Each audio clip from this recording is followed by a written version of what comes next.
안녕하세요. 저는 이제 막 40 중반을 넘긴 홀몸의 아줌마인데요. 다 늙은 나이에 사연 읽는 것에 빠져서 구경하다가 제 사연과 비슷한 사정을 가진 분들이 많아 보여서 저도 저만의 사연 하나를 올려보고자 시도해보게 되었어요. 제가 읽은 사연 중에서 시누이 때문에 고통받는 올케 이야기도 있었는데 저는 반대로 올케 때문에 고충을 겪은 시누이 입장이거든요. 저야 물론 이미 지난 일들이지만 저 같은 분들이 몇 분 계신 걸 보고 지금에서도 위안을 좀 받았네요. 힘들었던 그 당시 이런 사연을 접했다면 좀 더 현명한 조언들을 많이 얻을 수 있을까요? 그럼 한때 저희 식구였던 기가 막힌 올케 이야기 써내려가 보도록 하겠습니다. 저는 아주 어릴 적부터 가난에 적응된 가정에서 자란 장녀였는데요. 태어나고 보니 부모님이 속도 위반으로 어쩔 수 없이 결혼하는 바람에 저를 낳았다는 걸 알게 되었고, 부모님은 서로 전혀 준비되지 않은 상태에서 저를 키웠다고 들었어요. 물론 직접 부모님께 들은 얘기는 아니었고요. 부모님이 매일같이 싸우셨는데 그 목청들이 워낙 커서 다른 방에 있던 제게 들릴 수밖에 없는 대화들이었기 때문이었죠. 부모님 싸움을 지켜보는 건 시간이 흘러도 적응되는 일이 아니더군요. 저는 워낙 가난하게 자라서 유치원은 당연히 갈 수가 없는 사정이었어요. 그래도 제가 어린 마음에 속으로 쾌재를 불렀던 건 교육 의무 때문에 어쩔 수 없이 초등학교는 다닐 수 있었다는 겁니다. 나중에 학교 들어가서 알았는데 초등학교는 가기만 하면 되는 곳은 딱히 아니더라고요. 다른 친구들은 부모님이 학교 간다고 학용품이나 가방을 사줘서 서로 자랑하고 그러던데 저는 형편 때문에 새 것이라곤 아무것도 걸치고 있지 않은 아이였어요. 엄마가 대충 이웃집 사람들과 친분을 만들어 얻어온 물건이나 옷을 입고 다녔죠. 옷도 어디서 주워왔는지 모를 옷처럼 꾀지지한 것들만 입고 다녔거든요. 그래도 제가 성격 하나는 딱히 모난 데가 없어서 친구랑 잘 어울려 놀았다는 게 참 장점이었어요. 친구들이 가끔 너는 아빠가 뭐 사줬어? 엄마가 생일 파티 해줬어? 이런 거 물어보기도 했는데 그때마다 저는 솔직하게 말해주었죠. 우리 집은 가난해서 가족끼리 선물 줄 수 있는 돈이 없다고. 정말 다행인 게 제가 좋은 친구들만 둬서 그런지 오히려 친구들은 그걸 듣고 학교에서 어려운 친구는 도와줘야 되는 거라고 저한테 간식거리들을 많이 사주곤 했어요. 문구점 가도 불량식품 하나 더 사서 꼭 저를 챙겨주더군요. 용돈이라고 없던 저는 친구들에게 얻어먹은 그 많은 보답을 친구들 마음을 즐겁게 해주는 걸로 갚았습니다. 또 제가 성적이 좀 좋은 편이었는데 친구들이 공부 모르는 거 있으면 가르쳐 주기도 했거든요. 그랬더니 저 때문에 몇몇 친구들이 성적이 오르기도 했는데요. 덕분에 친구 부모님한테서 맛있는 걸 대접받은 적도 있었어요. 그렇게 제 사정에 맞추어 나름의 사회생활을 꾸려나가다 보니 초3이 되었는데 그때 아주 귀여운 남동생을 얻게 되었지 뭡니까? 아기라는 게 너무 신기하더라고요. 저는 동생이 생겼다는 사실에 너무 기뻤으나 부모님은 남동생 때문에 하루하루 싸움의 빈도가 늘어만 갔어요. 왜냐면 남동생 역시나 제가 태어나게 된 이유처럼 실수로 생겨버린 거였거든요. 아빠는 아이에 대한 일말의 애정도 없는지 엄마가 임신을 했다는 사실을 듣고 애 지우라며 생난리만 피웠어요. 아빠 생각도 이해는 해요. 아이 하나 키우는데 돈이 얼마나 많이 드는 줄 아는데 저 하나도 벅차하시는 부모님이 남동생까지 어떻게 돈 들여서 키우겠어요. 제 옷 살 돈도 없어서 저는 매일 얻어온 옷, 입었던 옷만 몇 번을 돌려 입는 판국이고 식비도 아낄 대로 아끼는 상황이었는데 입이 하나 더 늘어난 셈이니. 그런데도 엄마는 현재의 형편보다 이미 품어버린 남동생의 존재가 더 소중했나 봅니다. 아빠한테 손찌검을 당하면서까지 남동생을 끝까지 지켜서 결국 출산을 하게 되었어요. 남동생이 세상 밖에 나올 수 있었던 건 아득바득 우겨서 지켜낸 엄마의 공이 컸죠. 저도 동생을 은근 원했기에 자식을 죽이고 싶지 않던 엄마의 마음은 100% 이해했다만 사실 걱정이 안 되는 건 아니었어요. 일단 남동생이 태어났으니 엄마는 저한테 해줬던 것처럼 또 이웃집을 돌며 고생할 게 뻔했으니까요. 조금 생각이 자랐다고 저는 같은 여자의 엄마가 고생하는 게 싫었습니다. 그래서 제가 할 수 있는 만큼 엄마를 도울 생각이었죠.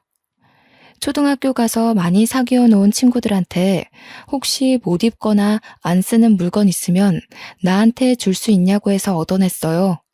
친구들은 마치 아나바다 운동이라도 하는 것처럼 자기가 쓰던 용품을 자랑하며 내게 선물로 막 주곤 했죠. 갸륵하게 여긴 선생님도 제 사정을 알고 있었는데요. 선생님들 또한 자기 아이가 쓰던 용품이나 저에게 필요할 법한 물건들을 종종 챙겨주기도 했어요.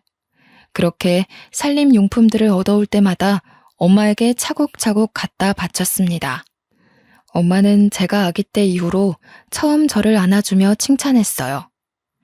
우리 철용이가 누나 하나는 잘 뒀네. 철용이만 하던 우리 딸이 언제 이렇게 커서 엄마를 돕기도 하고 엄마한테 이런 효도할 생각도 했을까? 내 새끼 덕분에 엄마가 너무 힘이 나. 그날은 매일 남동생을 돌보며 아빠한테서 아기를 지켜내기 바쁜 엄마가 저를 돌아봐 준 게 처음이기도 한 때였죠. 저도 엄마를 돕고자 하는 마음이 컸던 건 맞아요. 그러나 그것뿐만은 아니었고 남동생이 저와 10살 터울이기에 저 또한 아직 초등학생일 뿐이지만 제 눈엔 남동생은 완전 아기였거든요. 엄마와 함께 남동생을 보살펴야 하는 게 그땐 당연하다고 생각했어요. 그래서 저는 그렇게 엄마 못지않은 살림을 일찍부터 깨우치고 애 키우는데 열중하며 살았어요. 친구들과 노는 횟수를 확연히 줄여가면서요. 가끔 저도 친구들과 놀고 싶었으나 엄마를 생각하면 참게 되더라고요. 매일 아빠한테 욕까지 먹는 엄마가 불쌍했거든요. 저는 엄마가 시키지 않아도 남동생을 돌봤고 그 덕분인지 엄마는 소소한 부업과 동시에 짧은 시간대에 일할 수 있는 일거리들을 하러 외출도 가능하게 되었어요. 저와 엄마는 없는 돈이라도 꼼꼼히 모으고자 열심히 노력하며 살았는데 아빠는 저와 엄마가 애쓰고 있는 줄도 모르는지 매일 술만 마시면서 퍽하면 엄마한테 싸움을 걸더군요. 남동생 태어난 지가 언젠데 아직도 남동생을 기어코 낳았냐면서 독설을 했죠. 그럴 때마다 엄마는 바깥일 때문에 지치는 것도 견디면서 밤이 되면 아빠랑 싸우는데 에너지를 또 버렸습니다. 엄마는 밤새 쉬지도 못하고 울다가 다음날 일을 하러 나가곤 했어요. 아빠는 나이가 들수록 막장이 되어갔고 이젠 제가 점점 자라나니까 저한테까지 시비를 걸기 시작하더군요. 너 눈가를 왜 그렇게 떠? 뭘 그렇게 꼬라봐? 네 눈에도 이 애비가 돈도 못 벌고 맨날 술만 퍼마시니까 한심하디? 어디서 지 엄마랑 똑 닮은 눈가를 달고서 하늘 같은 아버지를 꼬라보는 거야? 아빠는 매일같이 제게 엄마의 모습을 빗대었고 네 엄마랑 너무 닮아서 얼굴 보기 싫다고 욕설을 섞어가며 고성을 질렀습니다. 저도 나이가 한두 살 먹다 보니 무서운 걸 떠나 이젠 아빠의 존재가 지긋지긋하더라고요. 정말 스트레스가 심할 때는 차라리 이 세상에서 사라져버렸으면 좋겠다는 생각도 했죠. 그렇게 아빠 노릇 한 번도 안 하면서 가장 자격만 논하던 아빠는 이 거지살이 더 이상 못하겠다면서 가출을 해버렸어요. 저는 오히려 좋았습니다. 놀랍게도 아빠가 없는 그 다음 날부터 우리 집에 평화가 찾아왔거든요. 아빠가 우리에게 생활비를 벌어다 주는 것도 아니었어서 아빠의 빈자리가 전혀 애석하지 않았어요. 엄마는 속도 없는지 가끔씩 아빠 걱정을 했지만 저는 아빠가 이대로 돌아오지 않길 바랬어요. 그렇게 며칠이 지나고 저와 엄마는 어린 남동생 때문에 살림살이를 멈출 수 없었는데요. 그 덕분에 정신없이 사느라 아빠 존재는 진작에 잊을 수 있었어요. 엄마는 하던 일을 계속했고 저는 학교 공부와 병행하여 남동생을 더 극진하게 보살폈죠. 남동생은 하루가 멀다 하고 쑥쑥 자라났는데 엄마보다 제가 옆에 있는 시간이 더 많아서 그런가 엄마보다 제 품을 더 찾더라고요. 마치 저를 엄마로 생각하고 품에 파고들기도 했어요. 철용아, 엄마 서운하시겠다. 엄마가 철용이 맛있는 거 사주려고 일하다가 온 거야. 엄마 한 번 안아주자. 엄마가 철용이 주려고 붕어빵까지 사왔다니깐. 남동생은 이렇게 겨우겨우 설득해줘야 엄마한테 한 번씩 안기곤 했어요. 남동생이 저를 좋아해주는 건 고맙지만 가끔은 뼈 빠지게 고생하는 엄마한테 제가 다 미안하더라고요. 엄마는 그저 남매 사이가 좋아서 안심이라고 했지만요. 제가 기초수급자 신세로 고등학교까지 졸업을 하고 20살이 됐을 무렵 원래 몸이 안 좋았던 엄마는 그렇게 밤낮을 돈 벌면서 살아왔는데도 돈이 없어서 수술을 받지 못한 채 세상을 뜨게 되었어요. 그 와중에 남동생은 겨우 초3이었는데 그런 어린 남동생을 보듬어 안고서 며칠째 울었는지 몰라요. 엄마의 장례식은 무척 조용히 끝났습니다. 외가 쪽은 제가 태어날 때부터 없었고 친가는 아빠가 연락이 안 되니 전부 다 합을 맞춰 연락을 끊더라고요. 그렇게 남동생과 저 그리고 엄마를 가여워하신 이웃분들의 도움으로 장례를 마쳤습니다. 모든 걸 정리하고 집으로 돌아간 날 그 집안에 아빠가 있었는데요. 아빠는 웬 아줌마랑 같이 저와 남동생을 기다리고 있더군요. 그 아줌마가 아빠와 바람난 여자였다는 건 아주 뒤늦게 알았어요. 그래, 엄마 장례한다고 고생했다. 아빠가 소식을 늦게 들어서 이제 막 알았어. 다름이 아니라 너네 엄마가 사망보험금을 들고 있었는데 너희들도 자식이니 내가 마냥 모른 척 할 수만은 없더구나. 이 돈 엄마가 주는 거라 생각하고 철용이 키우는 데에 잘 사용해라. 그 당시 저는 사망보험금에 대한 지식이 전혀 없었던 사람이었어요. 아빠가 1,000만 원이 든 통장 하나를 주고 떠났는데 이웃분들의 설명을 듣고 아빠의 게임에 넘어갔다는 걸 알게 되었죠. 그래도 어쩌겠어요. 저는 저런 양아치 같은 아빠 자식으로 사느니 고아로 사는 게 나았을 정도로 아빠가 싫었는걸요. 엄마 사망보험금을 눈앞에서 도둑맞았지만 그것보다 걱정인 건 남동생이었어요. 원래 살던 집까지 아빠 명의라서 빼앗기는 바람에 제 수중에 있는 돈 1,000만 원 말고는 아무것도 없었거든요. 일단 집이 있어야 해서 부동산 알아보고 가장 저렴한 옥탑방 하나를 찾아 겨우 월세로 들어가게 되었어요. 그리고 바로 일을 해야 했습니다. 저는 대학을 안 갔기에 배운 게 없어서 어디 회사에 들어갈 엄두를 못 내었고 오후에는 피자집 알바, 밤에는 24시 국밥집 알바를 하며 돈을 벌기 시작했죠. 제가 인복이 좋은 건지 사장님들이 다 좋은 분이라 제 사정을 알고는 가끔 피자나 국밥을 챙겨줬는데 그걸 얻어서 남동생과 함께 먹었던 기억이 납니다. 저는 제게 드리는 돈 한 푼 없이 최대한 아껴서 남동생이 초중고를 무사히 마칠 수 있도록 키웠어요. 저처럼 살게 하고 싶지 않아서 대학까지도 꼭 보내주려 했는데 남동생이 고생하는 저를 생각해 대학을 포기해버리더라고요. 제가 설득해도 심지가 너무 굳건해서 결국 남동생 의견에 지고 말았죠. 남동생은 곧바로 공시 준비를 시작했고 알바를 병행했음에도 3년 만에 시청 공무원에 합격하는 노력을 보여줬어요.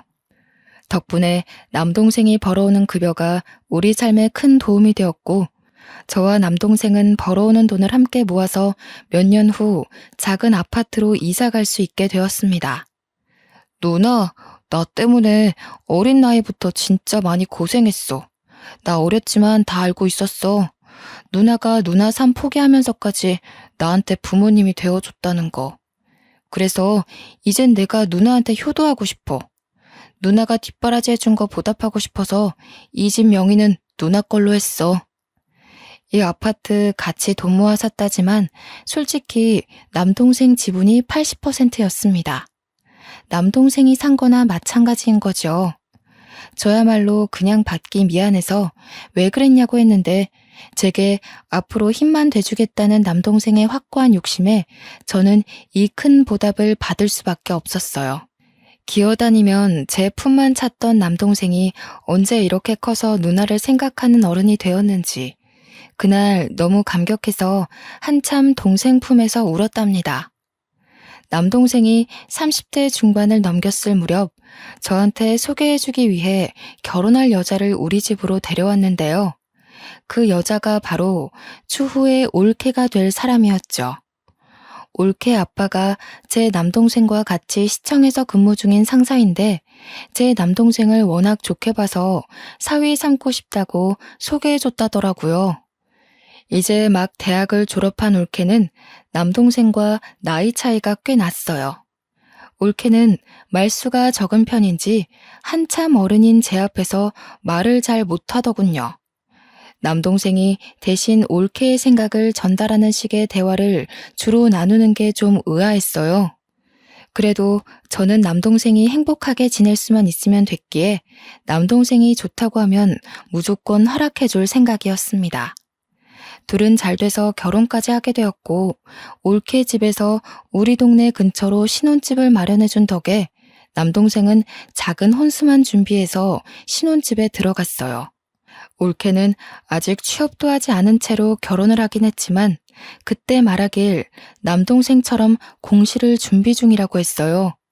그래서 아직은 남동생 혼자만 경제생활 중이고요. 올케는 집에서 공부만 하고 있다고 들었죠. 제가 그 당시 요구르트 일을 하고 있었는데요. 한참 요구르트 장사가 안 되고 있던지라 남동생이 정기 신청해주고 있거든요. 그래서 저는 일주일에 한 번씩 남동생 집에 요구르트 배달을 다녔어요. 한 번은 올케 공시 준비가 궁금해서 요구르트 주면서 올케한테 슬쩍 공부는 잘 되어 가냐고 물어봤는데 지금 쉬고 있는 거 안 보이세요? 안 그래도 개인적인 일 때문에 스트레스 받아 죽겠는데 형님은 사람 표정도 못 읽어요? 요즘 애들한테는 그런 꼰대 질문하면 욕먹어요. 무슨 말을 그렇게 해, 올케.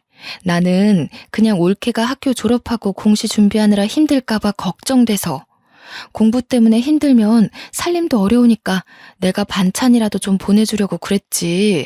꼰대라니. 됐으니까 요구르트 올려두고 그냥 가세요. 지금 형님 말 상대해줄 기운 없거든요? 참, 그리고 요구르트 말인데요. 먹는 사람 없어서 냉장고에 한가득 쌓여있는데 유통기한만 자꾸 지나고 있는 상태라 이제 그만 신청 끊었으면 해요. 남편이 너무 착해서 형님한테 차마 그런 말 못하는 것 같길래 제가 대신 말씀드리는 거예요. 올케는 결혼하고 나서부터 엄청 예민하게 변해갔어요. 낯가려서 말도 잘 못하는 줄 알았던 사람으로 봤는데 예의 없게 비속꽂는 말을 얼마나 잘하는지. 결혼 전에 제가 봤던 아이가 맞나 싶더라고요.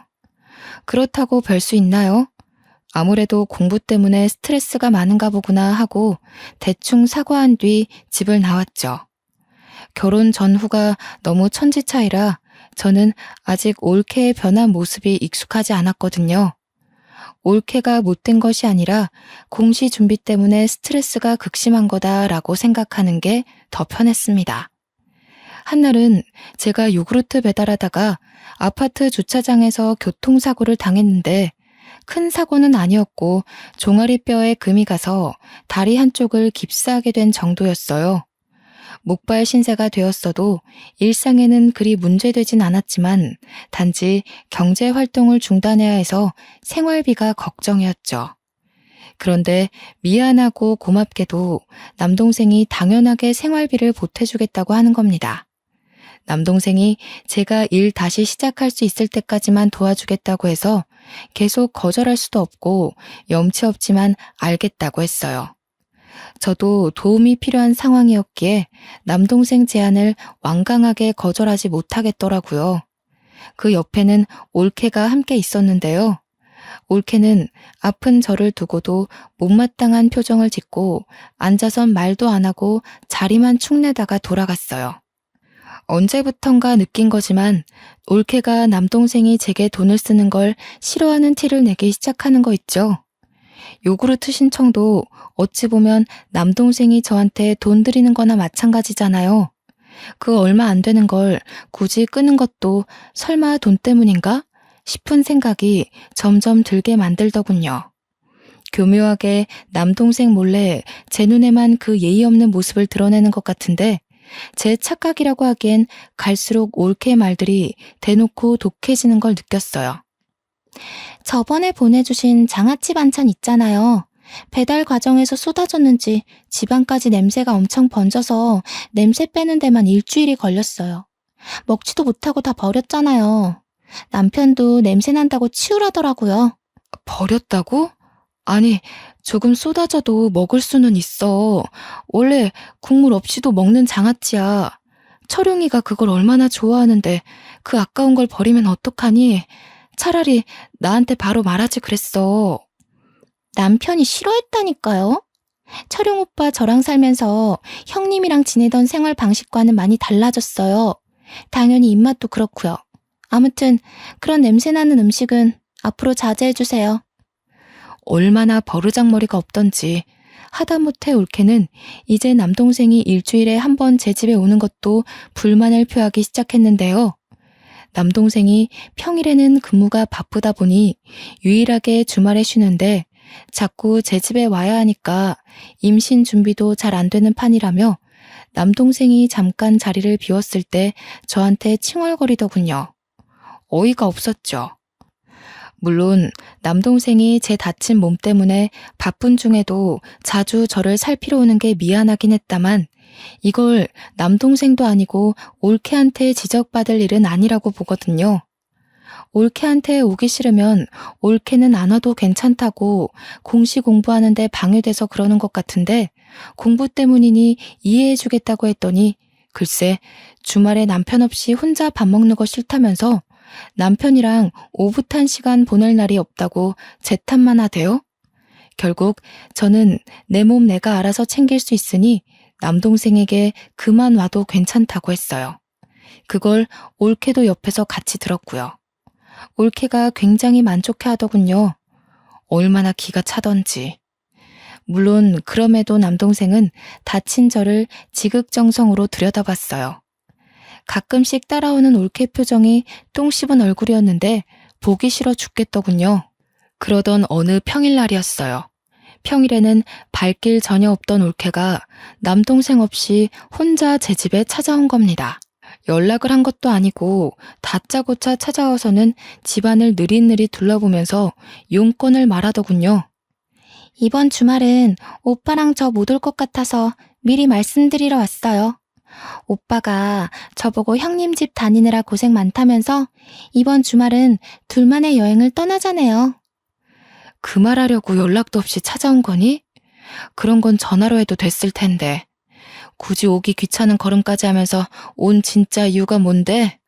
저도 당연히 전화로 하고 싶었죠. 아니, 자기 남동생한테 평소에 얼마나 세뇌를 시킨 거래?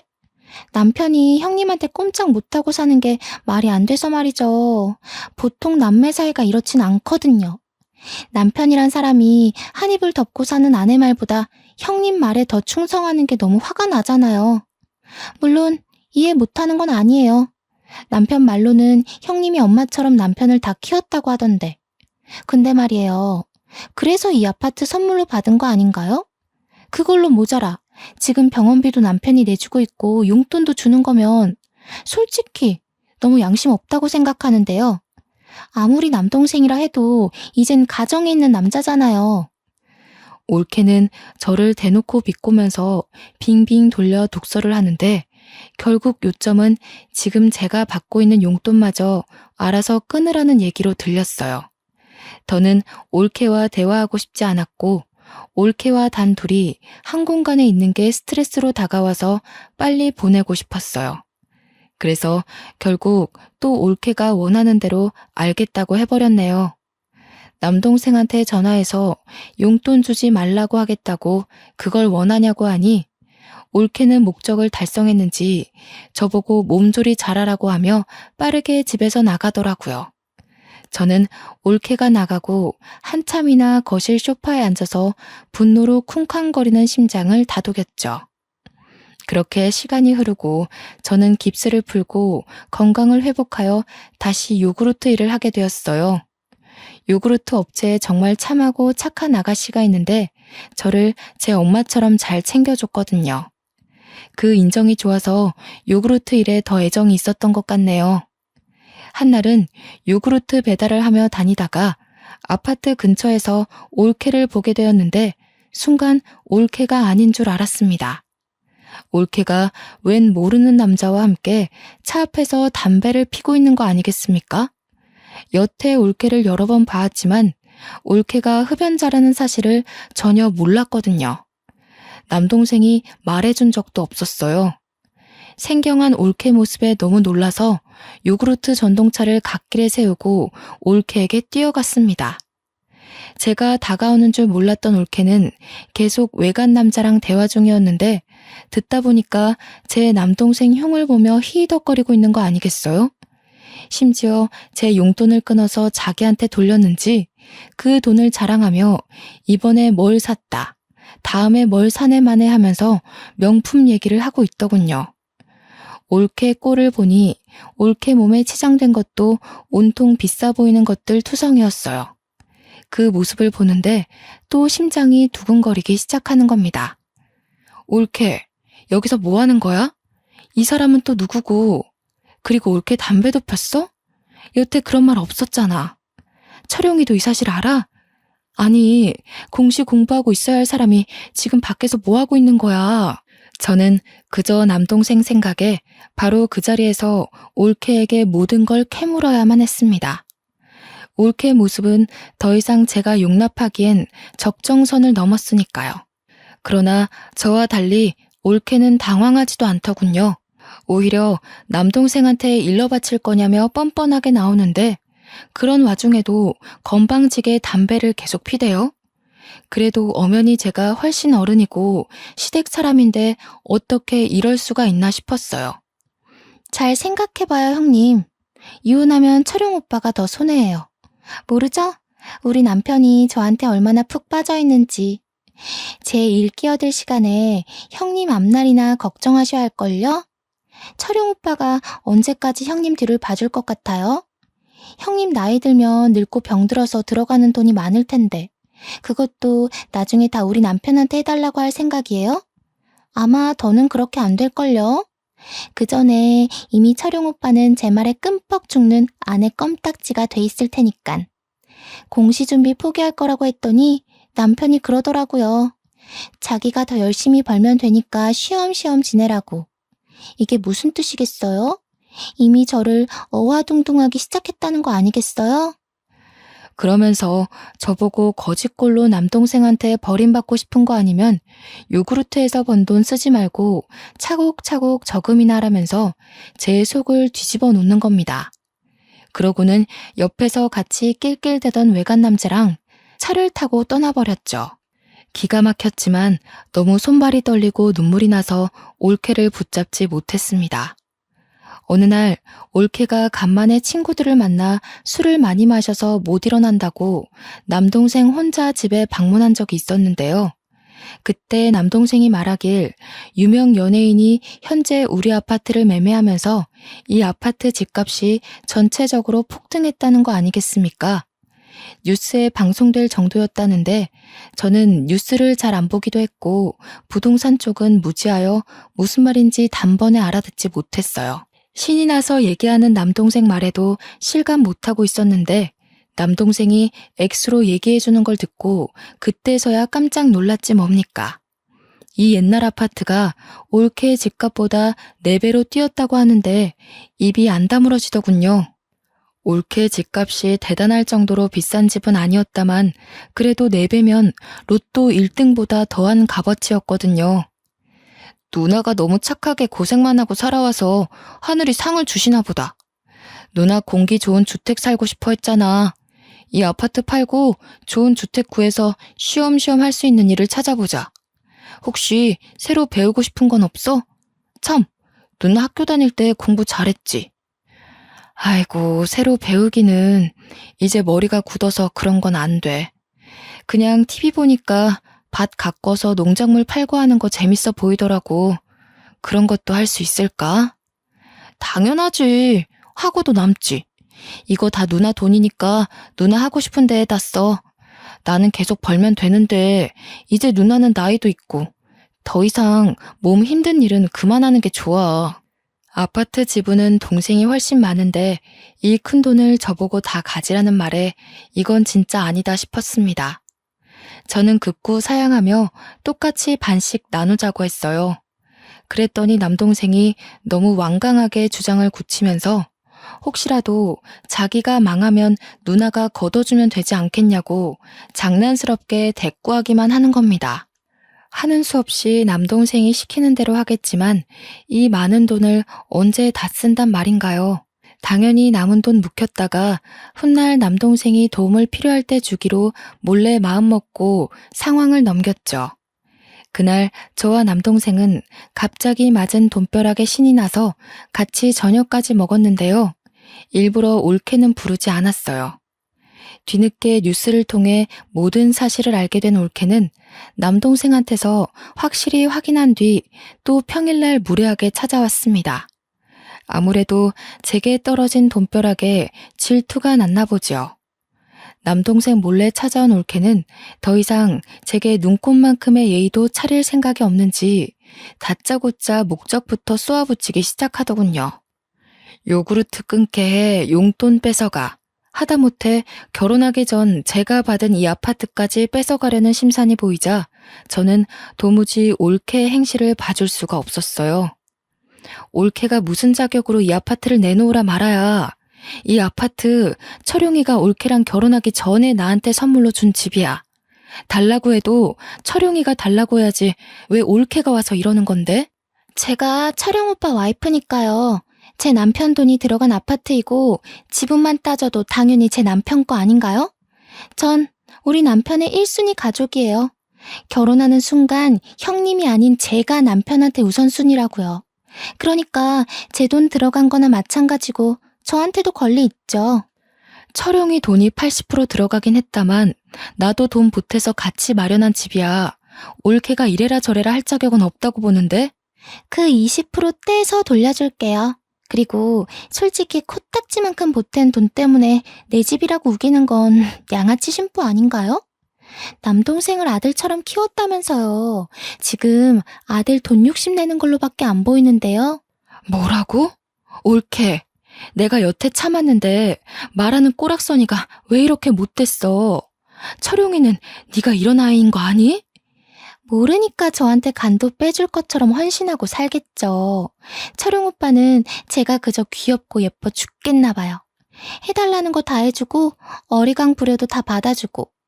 철용 오빠 솔직히 착한 거 말고는 매력 없어서 여자한테 인기 없을 타입인데 제가 결혼해준 거예요. 지내다 보니까 머슴처럼 헌신하는 모습이 재밌긴 하더라고요. 뭐야? 너 지금 뭐라고 했니? 그게 남편한테 할 소리야? 어디서 못 배운 게 굴러들어와선 내 동생 앞길을 막으려 해. 집에서 그렇게 가르치디? 결혼한 여자가 지 처신 똑바로 할 줄도 모르고 담배나 피고 바람 피면서 그렇게 남편 얼굴 똥칠하게 만들라고 배웠어?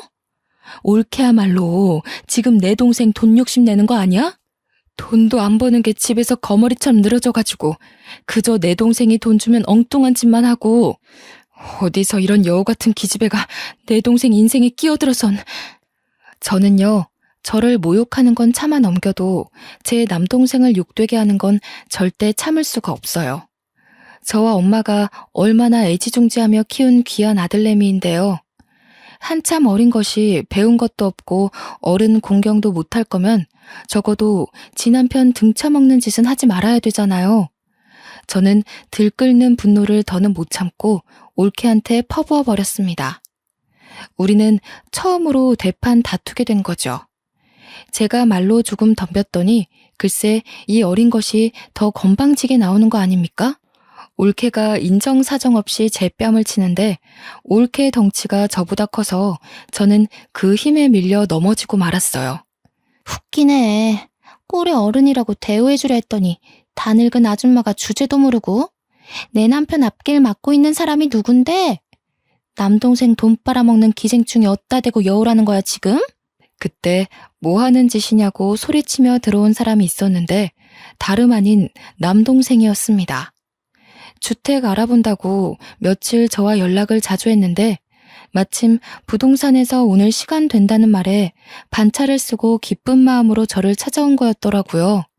그런데 신발장에서 올케 신발을 받고 집안에서 큰 소리가 나길래 들어왔더니 방에서 나는 소리라는 걸 알고 내내 듣고 있었다고 하는 겁니다. 올케와 제가 나눈 대화들을 처음부터 들은 것 같더군요. 남동생이 나타나자 올케는 눈에 띄게 당황하며 어쩔 줄 몰라 서 있었어요. 놀란 건 저도 마찬가지였고 순간 이 꼴을 보인 걸 깜빡 잊을 정도로 남동생을 멍하니 보기만 했죠. 올케를 제게서 떨어뜨린 남동생이 주저앉아 있는 저를 부축해주는데 그 사이 올케가 급하게 남동생의 팔을 붙잡으며 절절 매기 시작하는 겁니다. 오빠, 오해야. 형님이 먼저 나보고 오빠 인생 망치는 여우라고 욕하잖아. 나 부모님한테도 욕 한 번 안 듣고 살아온 사람인 거 알지? 순간 놀라서 나도 모르게. 남동생은 올케의 접촉이 기분 나빴는지 팔을 휘둘러 올케를 밀쳐내더군요. 올케는 남자 힘에 못 이겨 방금 전에 저처럼 바닥을 나뒹굴었습니다. 오해? 동네 떠나가도록 우리 누나 욕하면서 소리쳐놓고 오해? 내가 너 양아치 짓 하는 거 진짜 몰랐을 것 같아? 우리 누나한테 실망스러운 모습 보이기 싫어서 어쩔 수 없이 이 결혼 유지하고 있었던 거야. 네가 진작에 형편없는 여자라는 거 알았는데도 누나 생각해서 참고 살았다고. 알고 있었다니? 언제부터? 오빠 어제까지만 해도 나한테 잘해주고 나밖에 없는 것처럼 했잖아. 설마 형님이 꼰질렀어요? 제 남편한테 꼰질러서 저랑 제 남편 사이 망치려고 했던 거예요? 항상 이런 식이었구나. 나 몰래 누나 찾아와서 괴롭히고 뜯어가고. 네가 어려서 철없는 행동하는 건 감안하고 살 수 있었는데 우리 누나한테 손찌검 하는 건 절대 못 넘어가. 말했지. 누나 상처 주기 싫어서 이 결혼 참고 살았다고. 네가 누나한테 손댄 이상 더는 너 떠안고 갈 멍청한 짓 안 해. 그만 이혼하자. 저와 올케는 남동생이 아무것도 모르고 있다고 생각했는데 그저 참고 있었다는 것에 또 한 번 놀랐어요. 그러고 나서 남동생은 올케 아빠한테 전화해 당장 이혼 사실을 알리겠다며 휴대폰을 들었습니다. 그랬더니 올케가 깜짝 놀라며 바닥에 넙죽 엎드리더라고요. 잠깐만, 아빠라니?